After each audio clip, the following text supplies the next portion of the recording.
الحمد لله رب العالمين والصلاة والسلام على سيد المرسلين أما بعد فأعوذ بالله من الشيطان الرجيم بسم الله الرحمن الرحيم والصلاة والسلام عليك يا رسول الله الصلاة والسلام عليك يا حبيب الله الصلاة والسلام عليك يا حبيب الله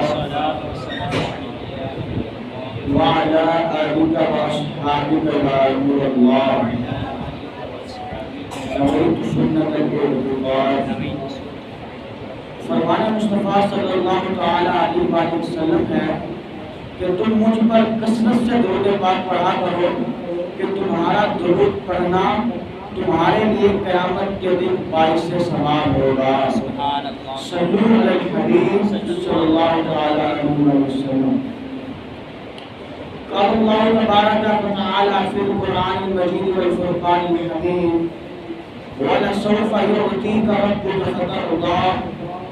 صدق اللہ مولانا العظیم وصدق رسول النبی الکریم العظیم ونحن على ذلك لمن الشاہدین والشاکرین. نثار تیری چہل پہل پر ہزار عید ربیع الاول سوائے ابلیس کے جہاں میں سبھی تو خوشیاں منا رہے ہیں. میں نے آپ کے سامنے قرآن مجید فرقان حمید کی آیت تلاوت کرنے کا شرف حاصل کیا ہے. دعا فرمائیں کہ اللہ تعالیٰ مجھے اس پر حق بیان کرنے کی توفیق عطا فرمائے. میں نے آپ کے سامنے آیت کریمہ بیان کی وَلَسَوْفَ يُعْطِيكَ رَبُّكَ فَتَرْضَىٰ. ترجمہ کہ قریب ہے کہ آپ کا رب آپ کو اتنا عطا کرے گا کہ آپ راضی ہو جائیں گے. اللہ تعالیٰ کی شان نرالی ہے، وہ رب رحمان ہے، احکم الحاکمین ہے. اس کی شان یہ ہے کہ وہ چاہے وہ صرف کن کہے تو وہ ہو جائے، اور ساری خلقت اس کی رضا چاہتی ہے.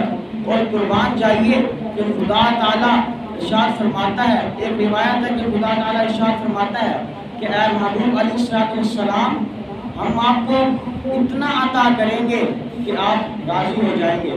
اور ساری خلقت اللہ تعالیٰ کی رضا چاہتی ہے، اور اللہ تعالیٰ ارشاد فرماتا ہے کہ اے محبوب ساری خلقت میری رضا چاہتی ہے اور میں آپ کی رضا چاہتا ہوں. خدا کی رضا چاہتے ہیں دو عالم، خدا کی رضا چاہتے ہیں دو عالم، خدا چاہتا ہے رضائے محمد. اسی لیے ہم کہتے ہیں کہ آج لے ان کی پناہ، آج مدد مانگ ان سے، آج لے ان کی پناہ، آج مدد مانگ ان سے، کل نہ مانیں گے قیامت میں اگر تو مان گیا. ذات مکرم ایک روایت میں ہے کہ امام فخر الدین رازی لکھتے ہیں کہ طائف کا موقع تھا. کفار مکہ نے حضور علیہ السلام کو تکلیف پہنچائی، اتنے پتھر مارے کہ آپ کا بدن خون سے لہان ہو گیا. فرشتے حاضر ہوئے، عرض کی یا رسول اللہ صلی اللہ تعالی علیہ وآلہ وسلم طائف کے لوگوں کو برباد کر دیں. حضور علیہ السلام نے فرمایا نہیں، اور بلکہ اپنے دونوں ہاتھ اٹھائے اور خدا تعالیٰ کی بارگاہ میں عرض کی یا رسول اللہ صلی اللہ تعالی علیہ وآلہ وسلم یا اللہ میری قوم کو ہدایت نصیب فرما. اللہ تعالیٰ نے ارشاد فرمایا کہ اے محبوب جب طائف کے لوگوں نے آپ کو تکلیف پہنچائی تو جب آپ نے تو انہیں معاف کر دیا، لیکن جب انہوں نے میرے حق میں تاخیر کی، میرے حق کی ادائیگی میں تاخیر کی تو آپ نے انہیں معاف نہ کیا. تو اللہ تعالیٰ نے ارشاد فرمایا کہ ہمارے یہاں کا بھی ایک قانون ہے. ہمارے یہاں کا قانون یہ ہے کہ جو میرے حق میں تاخیر کرے، یعنی نماز نہ پڑھے، روزے نہ رکھے، زکوٰۃ ادا نہ کرے، سالہ سال تک نماز ادا نہ کرے، اس کو پتہ بھی ہے کہ نماز فرض ہے پھر بھی وہ نماز ادا نہ کرے تو اس کو کافر نہیں ہوگا. اور جو آپ کی شان میں تھوڑی سی بھی گستاخی کرے، یعنی آپ کے بال مبارک کے بارے میں بھی کوئی اس کی شان میں گستاخی کر دے تو وہ ہماری شان میں کافر ہو جائے گا. یہ یہاں دیکھیے کہ حضور علیہ السلام اللہ تعالیٰ کی حق کو مقدم رکھتے ہیں اور اللہ تعالیٰ حضور علیہ السلام کے حق کو مقدم رکھتا ہے. اس لیے تو کہتے ہیں زمین و زمان تمہارے لیے، چنین و چراں تمہارے لیے، دہن میں ہے جاں دہن میں زباں تمہارے لیے، بنے دو جہاں تمہارے لیے، ہم آئے یہاں تمہارے لیے، اٹھے بھی وہاں تمہارے لیے.